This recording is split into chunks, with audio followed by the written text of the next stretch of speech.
Assalamualaikum anak-anak saya semuanya. Bagaimana kabarnya hari ini, Nak? Saya berharap kita semua senantiasa dalam keadaan sehat walafiat ya, Nak. Anak-anakku, senang sekali hari ini kita masih dapat bertemu dalam kegiatan video pembelajaran. Nah, hari ini kita akan membahas tentang organisasi kehidupan. Tujuan pembelajaran kita hari ini adalah saya berharap kalian semua dapat mengidentifikasi struktur penyusun tubuh makhluk hidup dari yang terkecil yaitu tingkat sel maupun sampai tingkat organisme. Anak-anakku, kita mulai ya Nak belajar kita. Organisasi kehidupan merupakan struktur yang sangat kompleks. Nah, penyusun struktur tubuh makhluk hidup yang terkecil adalah sel. Kita bahas mulai dari sel ya, Nak. Anak-anakku, sel merupakan unit terkecil penyusun tubuh makhluk hidup.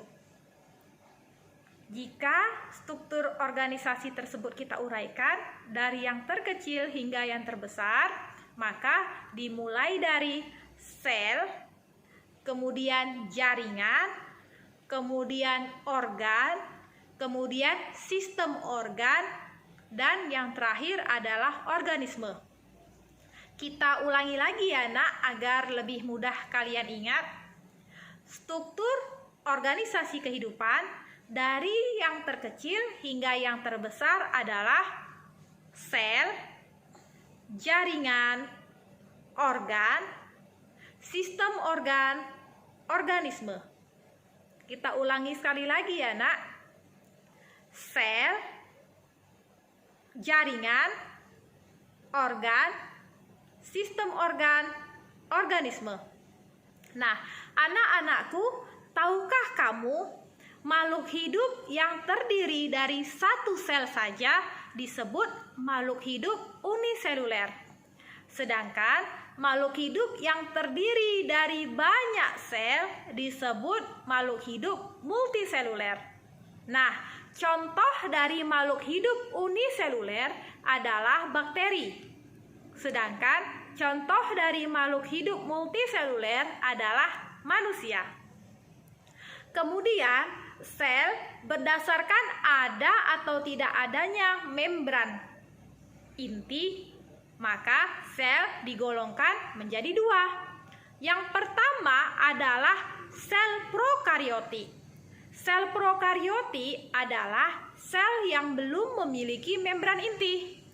Sedangkan sel eukarioti adalah sel yang sudah memiliki membran inti. Contoh sel prokarioti adalah sel bakteri. Sedangkan contoh sel eukarioti adalah sel manusia. Anak-anakku, tahukah kamu siapa tokoh penemu sel pertama kali? Sel pertama kali ditemukan oleh ilmuwan yang bernama Robert Hooke pada tahun 1665. Sel terdiri dari 3 bagian utama, yaitu membran sel, inti sel atau nukleus, dan juga yang ketiga adalah cairan sel atau sitoplasma. Nah, agar lebih mudah untuk dihafal, kita ulangi lagi ya Nak. Sel terdiri dari 3 bagian utama. Yang pertama adalah membran sel, yang kedua adalah inti sel atau nukleus, dan yang ketiga adalah cairan sel atau sitoplasma. Kita ulangi sekali lagi ya Nak. Membran sel, inti sel atau nukleus, cairan sel atau sitoplasma. Nah, demikian tadi adalah struktur utama penyusun sebuah sel.